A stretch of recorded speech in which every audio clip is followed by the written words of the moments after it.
Good day. We're going to look at a tale of three online giving forms and just to look at what's out there for best practices. So what are some of the things you should really think about with an online giving form? First of all, make the gift easy to give.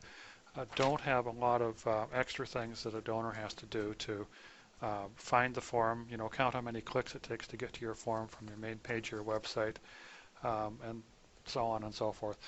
Second thing is don't try to collect too much information. Sometimes on online giving forms we can put optional fields in there, but don't try to connect or collect too much. Make the donor give you some good information, and you can always follow up with them later once you have their email, phone number, and address. The other thing is try to have your an engaging case integrated right into your page. A lot of forms out there are very plain and are directed from another part of the site, but they don't have the actual case right on the form. And if people search for giving to your organization using Google, it's a good idea to have that case there in case that's the only page they end up really going to. Target with campaign microsites. So if you're doing a mailing, have an online giving form that's actually customized to that mailing, so it kind of gets people directly engaged with that particular piece that you're sending out, and that way you're going to increase your targeting or make your targeting more effective. The other thing is try and engage the donor in creative ways. Look at ways of on the form actually causing them to do some action that helps them get to their gift. Okay, so the first we're going to look at form is going to be the UBC and VGH and UBC Hospital Foundation. And if we go down the form, we can see that it's actually fairly simple to fill out. It's very clear. Compulsory fields are pretty obvious. And again, probably ease of acquisition is good here. The one thing it doesn't have, and that it's good to have on forms, is an optional login.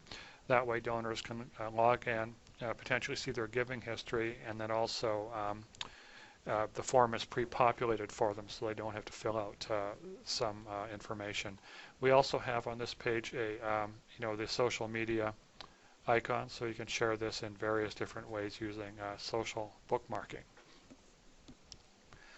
The next form is the University of Michigan online giving form, and this one is a little bit more complex. It's nicely branded, nice images. It's very clear what you're doing here. They're already thanking us up in the corner here for our support.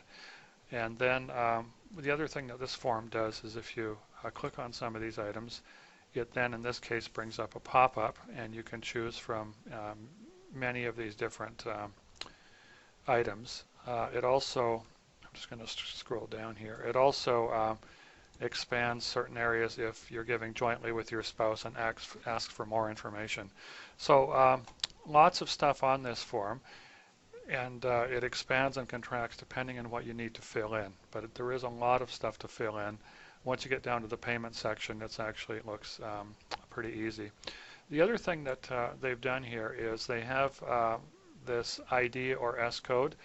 And so what they're doing is if the university sends out a mailing, a donor can enter in this code, and that way the mailing can actually be traced back to the online gift, so that way you can kind of measure effectiveness. This is a good thing. I'd probably make the language a little bit more friendly than ID or S code, and maybe call it registration number or something. And again, on this form, an optional login would also be a good thing. But anyway, good job, and looks good, and is actually pretty functional. The next one we want to look at here, and this is the one out of the three that I kind of like the best. How could you not want to give to this to help these dogs? And this is good because, first of all, you've got Join Us here. It shows Street Dog Defenders and how many other people have given. If we scroll down here, the form it's all encapsulated on one page. It's also got a little bit more on the type of case we're building here.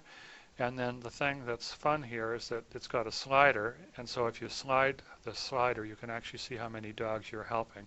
So this one engages the donor, a little bit better directly with the form, and actually doesn't take their focus away at all from the need to give and to be a street dog defender.